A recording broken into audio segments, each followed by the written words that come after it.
So what's up no mga kano, bali ngayon magbebenta tayo ng karton.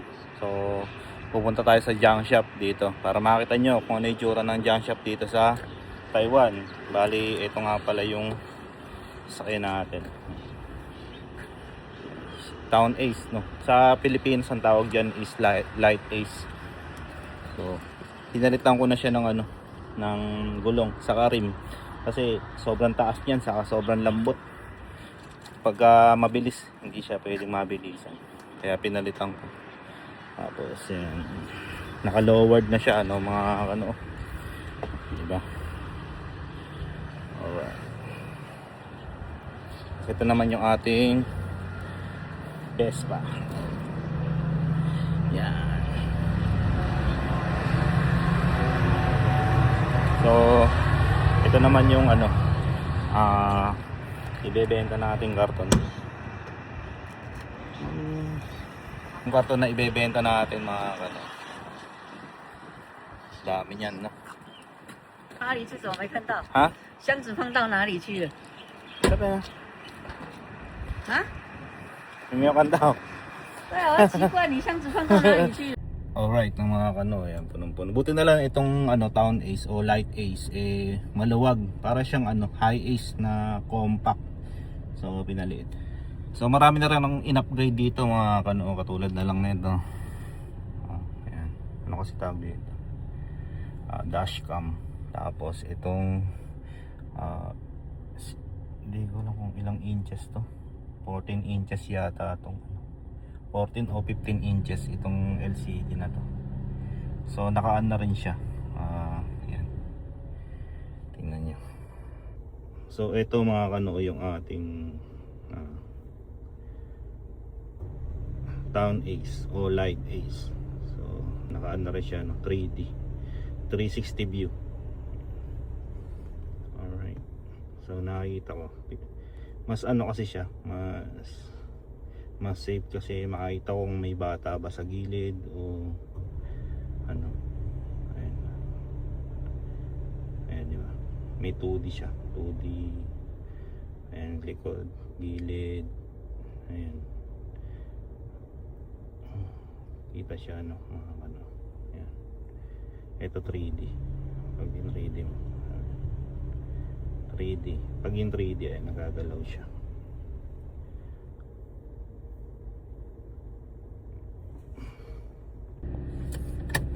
Alam nyo mga first time ko lang magbebenta ng karton. Pero ang talaga kasi nagbebenta ng karton namin yung bayaw ko kasi nga wala naman trabaho yun.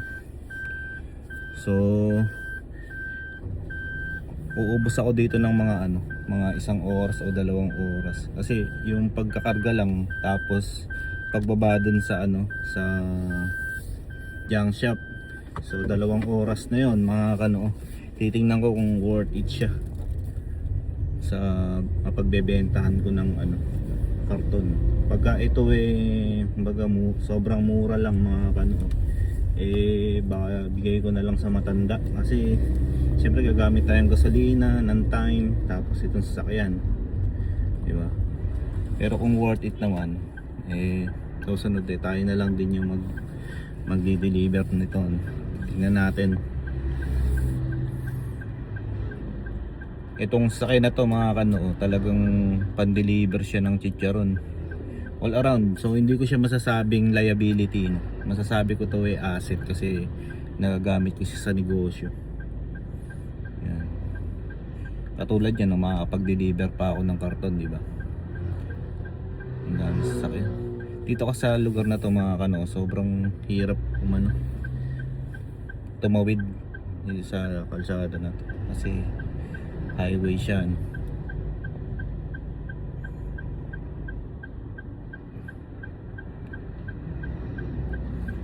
So pinagbigyan natin yung isa nating subscriber na kung pwede sa junk shop naman daw mag-vlog. So tingnan natin no. Ayan natin mga benta tayo ng karton. Natin kung magkano mabebenta kasi may mga napapanood ako sa TikTok o kaya sa mga vlogger din dito sa Taiwan, nagbebenta sila ng mga kalakal. Sobrang mura lang. Parang doge pa sa pagod.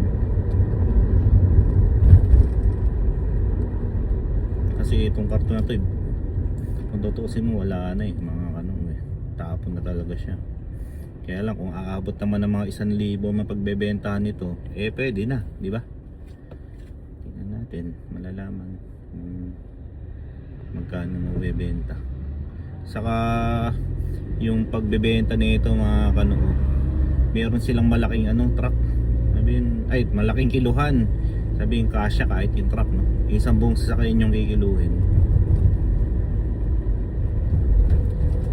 So ang mangyayari dyan, ganito, kikiluhin muna ng buo itong sasakyan. Ngayon i-discarga ko yung mga karton, tapos kikiluhin ulit yung sasakyan. So ngayon ima-minus dun sa may total kilo. Kaya para makuha yung kung ilang kilo yung karton. First time ko lang pala na vlog sa inyo tong Town Ace ko, minivan. Kasi hindi na tayo masyado nakakapag-vlog dahil sobrang busy mga kanoon. Sa totoo lang, nung mga nakaraang linggo o ilang nakaraang buwan, gumagala kami. Pumunta kami ng Tainan, Taichung, saka ano pa ba, Nanto. So marami kaming pinuntahan. Kung nakapollow kayo sa aking Facebook page, search nyo JP Kalagi. Nag-upload ako dun ng mga pinupuntahan namin. Lang di na ako nakakapag-video kasi sa totoo lang sobrang hirap mag-video, lalo na pag may kasama kang bata, hindi ka makakapag-focus. Hindi ko rin ma-enjoy yung moment na kasama sila. Kaya hindi na rin ako nag-vlog. Pero yung view, talagang marami kaming napupuntahan gamit tong minivan. Itong Light Ace. Kasi pang malayo na siya mula nung na-setup ko. Kasi pinalowered ko pinalitan ko ng shock, tapos gulong sa rim, pinalitan ko siya. Tapos nilagyan ko ng mga sensor. Kaya kahit alam ko may sasakyan dito sa gilid, kahit di ko nakikita, blind spot pala yung tawag doon, blind spot. Para at least hindi safety tayo. Ito yung junk shop mga tayo.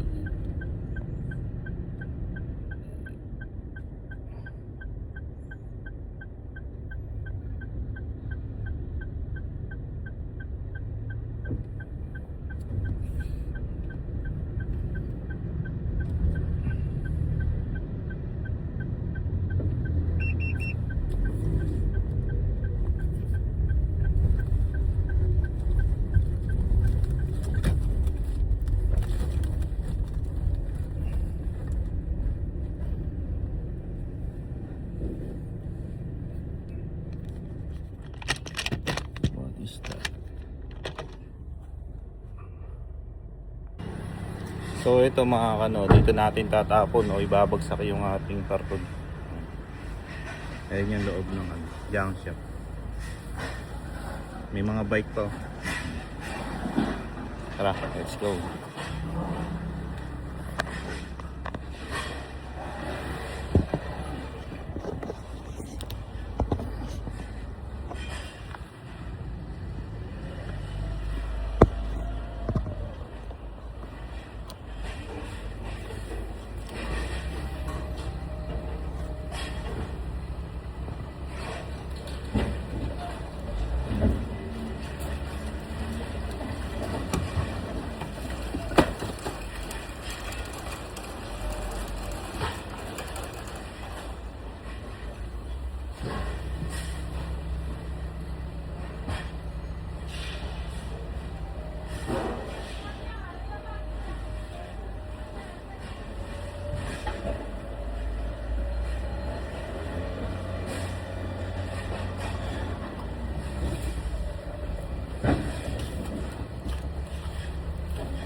Dami, no?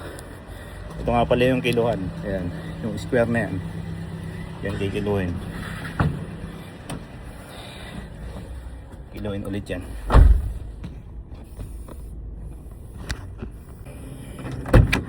Ito, mga kilo na.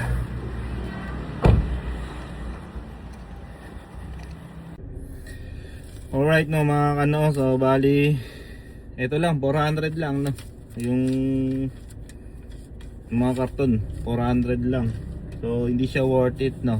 Kita nyo naman, napakarami ng karton na yun, halos punong-puno na tumban. Pero 400 lang yung napagbentahan. Imagine mo yon, so nag-spend tayo ng kotse, ng gas, tapos ng time, 2 hours din yon. So yung 2 hours na yun, marami na akong magagawa sa ibang bagay. So ibig sabihin yung karton hindi siya worth it, no? Kaya tatapon na lang natin o ibibigay sa matanda, sila na lang yung magbenta.